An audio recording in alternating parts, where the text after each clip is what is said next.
Captain মেহেদি আছে, lieutenant Taqi আছে এবং লেফটেন্যান্ট শাফিন আছে। আমরা সবাই বাংলাদেশ সেনাবাহিনীর 44তম ইনফ্যান্ট্রি রেজিমেন্টের সদস্য।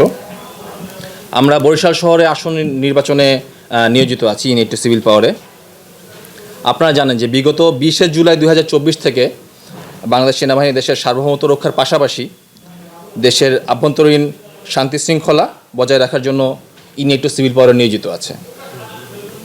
নির্বাচন কমিশন এবং সরকারি নির্দেশনা অনুযায়ী বাংলাদেশ সেনাবাহিনী, বেসামরিক প্রশাসন ও অন্যান্য আইনশৃঙ্খলা বাহিনীকে সহায়তা প্রদান করে আইনশৃঙ্খলা রক্ষা, ভোট কেন্দ্রের নিরাপত্তা নিশ্চিতকরণ এবং একটি শান্তিপূর্ণ, সুষ্ঠু ও গ্রহণযোগ্য নির্বাচন অনুষ্ঠানের লক্ষ্যে কাজ করে যাচ্ছে। আমি স্পষ্টভাবে জানাতে চাই যে বাংলাদেশ সেনাবাহিনী সম্পূর্ণ নিরপেক্ষ ও পেশাদারিত্বের সঙ্গে দায়িত্ব পালন করছে। আমরা কোনো রাজনৈতিক দলের পক্ষে কিংবা বিপক্ষে নই।